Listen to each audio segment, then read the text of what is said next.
continuar o nosso módulo 3 do CPA 10. Agora vamos falar de taxa de câmbio. Bem, pessoal, como diz aí o slide, taxa de câmbio é o preço de uma unidade monetária, de uma moeda, em unidades monetárias de outra moeda. Isso quer dizer o seguinte, taxa de câmbio seria a comparação, né, do preço de uma moeda, no caso o nosso real, em relação a outra moeda estrangeira. Por exemplo, o iene, a libra esterlina, o dólar, tá? Toda a outra moeda que não seja a moeda brasileira. Então, uma comparação entre a moeda de um país em relação à moeda de outro país. Isso é o que a gente chama de taxa de câmbio. A gente colocou aí o exemplo, por exemplo, aí, ó, $1 igual a R$1,80. Que bom que fosse assim, né, gente? A gente sabe que hoje essa relação está muito mais do que R$3,50, né? Mas vamos seguir aí no nosso exemplo no slide. Isso quer dizer o seguinte, que eu teria que ter R$1,80 no bolso, pelo que está aí dizendo, para comprar $1. Nesse caso, veja que eu preciso de mais moedas reais para comprar uma moeda em dólar. E aí é quando a gente diz que a nossa moeda está desvalorizada. Desvalorizada por quê? Porque eu preciso de mais moedas reais para comprar o dólar. No âmbito do dólar, a gente diz que o dólar está valorizado, porque eu preciso apenas de $1 para ter no meu bolso R$1,80. Essa comparação é o que a gente chama de taxa de câmbio. Bem, e como é que como é que se compara, como é que se vê, como é que se anda, né, o acompanhamento da taxa de câmbio? Bem, quem define essas taxas de câmbio, esses valores, pessoal, é o mercado, né? É a lei da oferta e da procura. Quanto maior a procura, a tendência do preço de uma moeda é aumentar. Quanto menor a procura, né, ou seja, quando tem muita moeda em circulação sem muita procura, a tendência é que o preço dessa moeda caia. Então, no nosso país, assim também como nos países desenvolvidos, nós acompanhamos o câmbio, a taxa de câmbio, pelo sistema de flutuação. Ou seja, o câmbio flutua conforme a lei da oferta e da procura, conforme o mercado. Entretanto, quando há muita, digamos assim, desvalorização da nossa moeda, o nosso país ele intervém. Quando há uma variação abrupta, né, uma variação muito grande do valor da nossa moeda em relação às outras moedas, o Banco Central, ele que tem a autoridade monetária para fazer isso, ele intervém. Então, por intervir em alguns momentos, nós sempre dizemos que no Brasil existe o tipo de regime de flutuação suja. Por que a palavra suja? Porque de vez em quando, como eu falei, a nossa autoridade monetária intervém no regime de flutuação de câmbio, ok? Então por isso que o nome é flutuação suja. E isso não é um demérito para o nosso país, tá? Países ricos como os Estados Unidos e a Alemanha, também quando tem uma forte, né, variação na taxa de câmbio, eles também intervêm. Então isso não é um demérito brasileiro. Então repetindo, no Brasil nós utilizamos o regime de flutuação suja. Suja por quê? Porque há intervenção no mercado.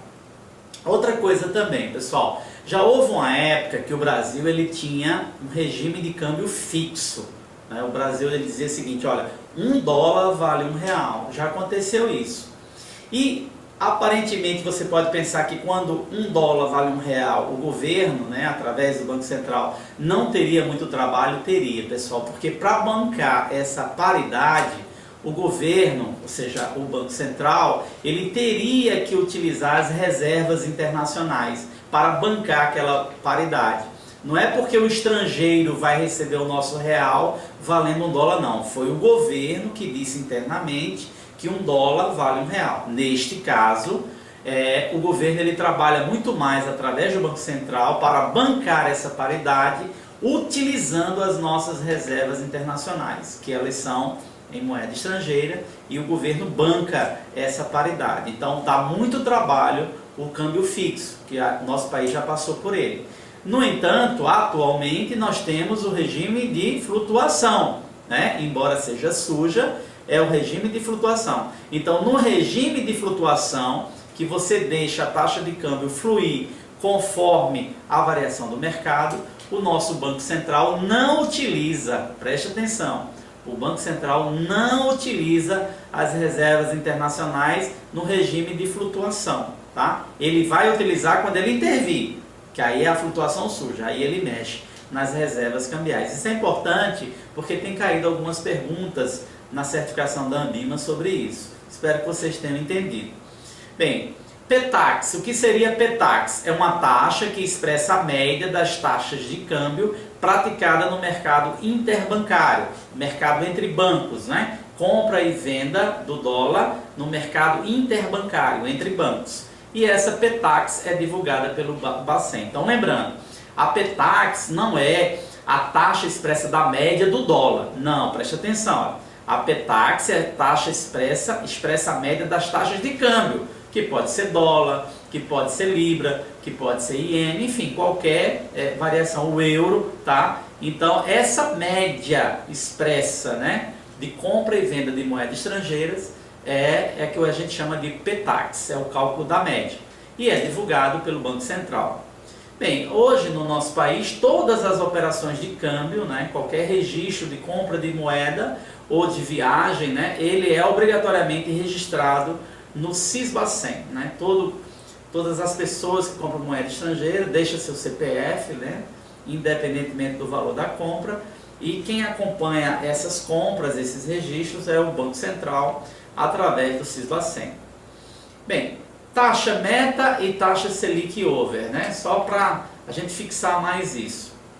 Nós já falamos que a taxa Selic é um sistema eletrônico de custódia, negociação e liquidação dos títulos públicos federais, é um sistema eletrônico, porque hoje nós não trabalhamos com os títulos na forma palpável, tá? Palpável, hoje é tudo eletrônico, é tudo virtual, e o controle que dá a veracidade da verdadeira emissão daquele título público é controlado pelo sistema de liquidação e custódia chamado Selic, tá? Agora, esse é o sistema que guarda os títulos públicos. E lembrar a diferença entre Selic meta e Selic over. Selic meta, tá? É a taxa de juros, né? A taxa de juros é definida pelo Copom, Comitê de Política Monetária do Banco Central, nas suas reuniões. Ou seja, a taxa Selic meta é definida pelo Banco Central nas suas reuniões, tá? As reuniões do Copom. Essa é a Selic meta. Por que meta? Porque quando o Banco Central define, através do Copom, essa taxa de juros, todas as demais instituições do sistema financeiro têm como meta essa taxa como custo básico da economia. E é Selic meta, porque estamos trabalhando com títulos públicos, ok? Que o regime de custódia e negociação é o sistema Selic. O Selic over, a taxa Selic over seria o quê? Quando o Banco Central define a taxa Selic meta nas suas reuniões, a partir da quinta-feira seguinte, né, o dia seguinte à definição dessa taxa, o mercado começa a comprar e vender títulos públicos baseados nesse custo básico definido pelo Copom, tá? Essa compra e venda de títulos públicos diariamente é que forma a média, né, das taxas diárias, né, de compra e venda de títulos públicos. E aí a gente chama taxa Selic over, sobre o dia, né? Então foi a média de compra e venda sobre o dia. Então Selic, sistema global, né, de guarda, de negociação e liquidação dos títulos federais. Selic meta definida pelo Copom e a Selic over, as transações diárias dos títulos públicos federados. Lembrando que quem define, né, as metas de inflação do nosso país é o Conselho Monetário Nacional. E quem define a taxa Selic meta é o Banco Central, ok?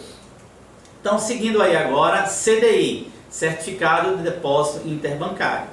Bem, o CDI já não é um título público, o CDI é um título privado. E quem utiliza o CDI, o Certificado de Depósito Interbancário, ou também conhecido como Certificado de Depósito Interfinanceiro? Quem utiliza esse tipo de título são os bancos, né, quando eles precisam de recursos entre eles. É muito comum no sistema financeiro um banco, mesmo grande, ele ter um problema de fluxo de caixa num determinado dia. ele precisa fechar o caixa dele. Não conseguiu fechar o caixa captando dos seus clientes, e aí ele se dirige a outra instituição e pede emprestado um dinheiro de outra instituição bancária. Então por isso que é interbancários, entre bancos. A garantia que os bancos dão para o outro quando emprestam é, no caso, o que a gente chama de CDI, Certificado de Depósito Interbancário. Como aqui se trata, né, de títulos privados, existe também um sistema eletrônico, né, que dá veracidade à emissão desses títulos, chamado CETIP, a Central de Títulos Privados. É ela que custodia, que negocia, que faz os processos de liquidação dos títulos privados. Aí está o CDI. Em função desses empréstimos diários entre bancos, né, quando um banco precisa para o outro, se faz aí a taxa do CDI, que seria o quê? A média, né? A média de empréstimos entre um banco e o outro, se forma uma taxa. Essa taxa é muito conhecida no nosso mercado financeiro, da taxa CDI. É utilizada como parâmetro para avaliar a rentabilidade de fundos, como os fundos DI, por exemplo. Então, quando você escuta assim, olha, eu fiz uma aplicação e os fundos de investimento que eu apliquei meu recurso vai ser variado, vai ter variação, né, pela taxa DI. A taxa DI é justamente essa taxa média de recursos emprestados entre bancos formados pelo CDI, pelos títulos CDI, que, como eu já falei, ficam custodiados no CETIP. Bem, eu coloquei aí um quadrinho, né, para vocês verem aí a distinção. Então veja aí no lado de vocês, no lado esquerdo está aí o Copom. O Copom ele é responsável, né, pela definição da taxa Selic meta, a taxa do custo básico da economia, a meta de custo básico da economia.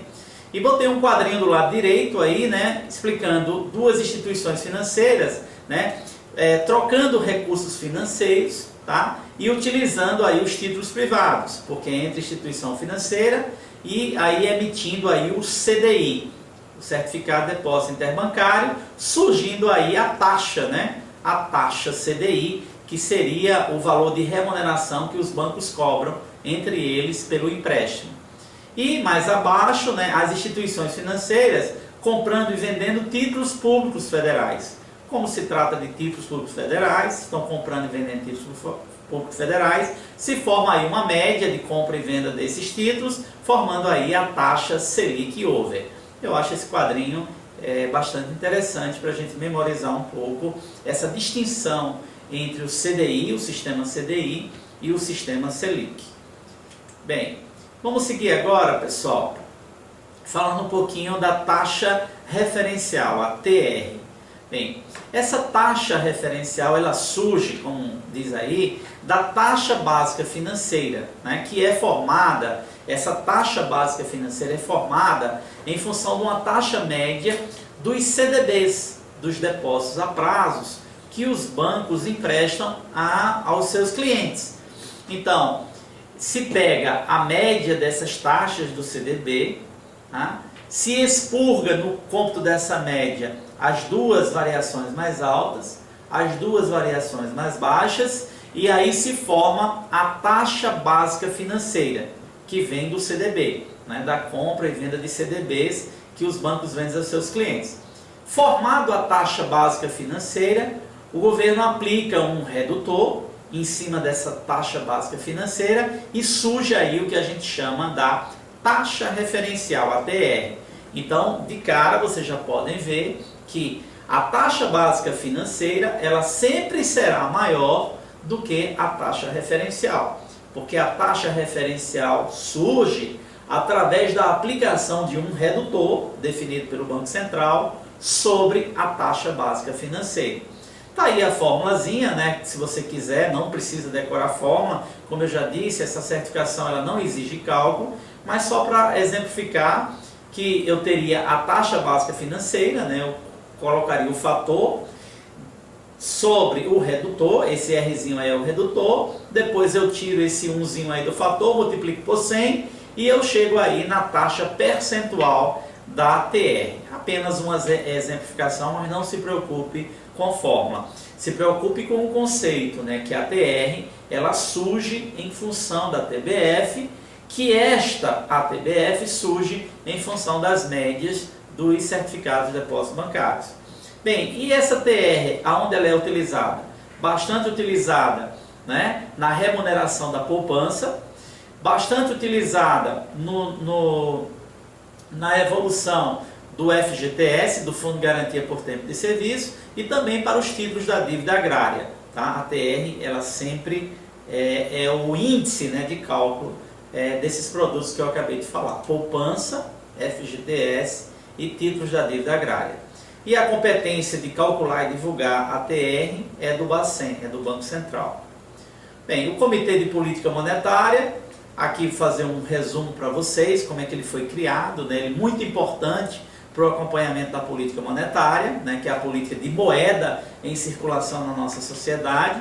Ele foi criado em 1996. Em junho de 1999, o Brasil começa a adotar o sistema de metas de inflação, que foi definido, né, determinado pelo Conselho Monetário Nacional.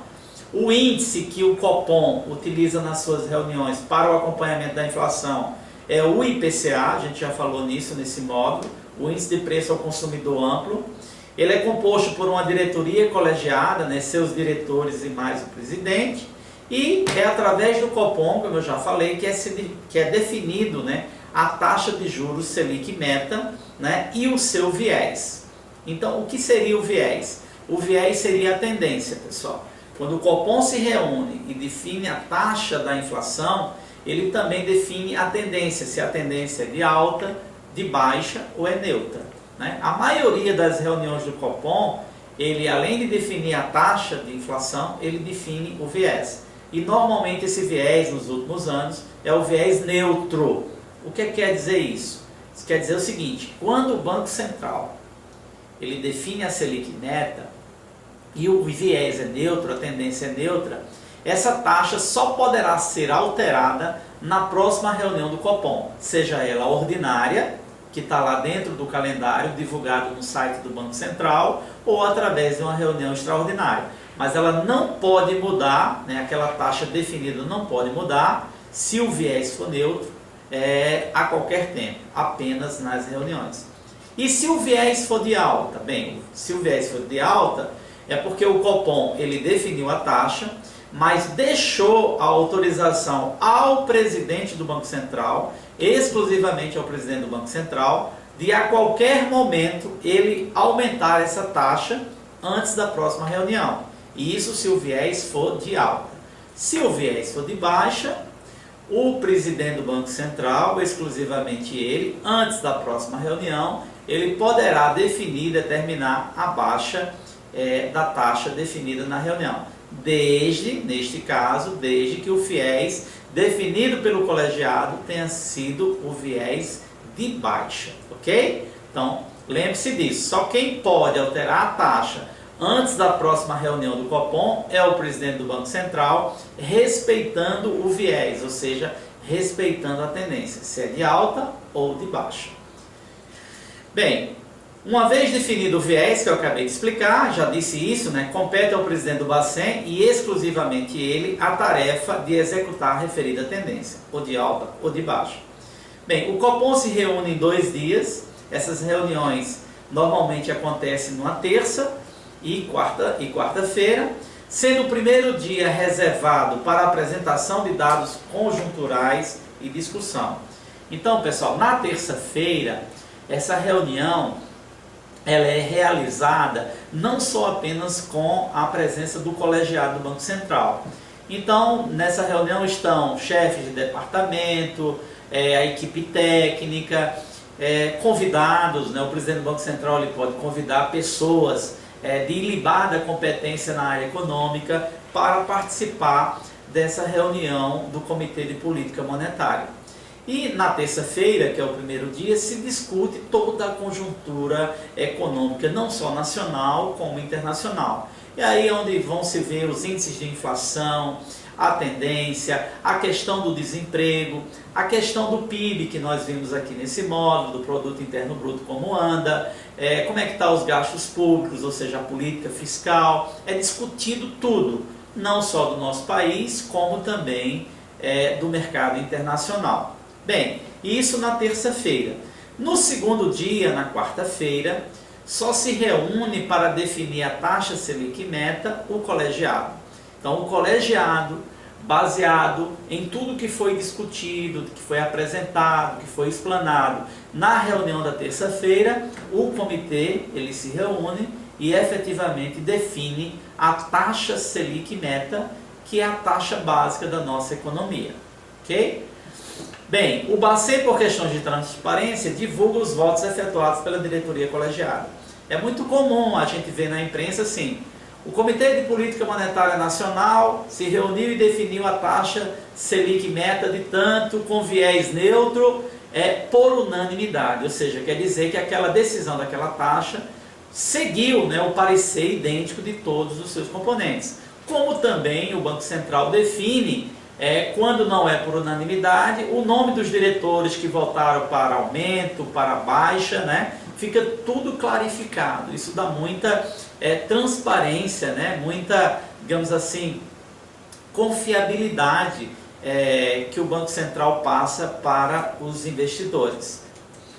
Bem, o calendário das reuniões acontece 8 vezes no ano. Antigamente as reuniões do Copom eram mensais, ou seja, eram 12 vezes no ano, mas atualmente é 8 vezes.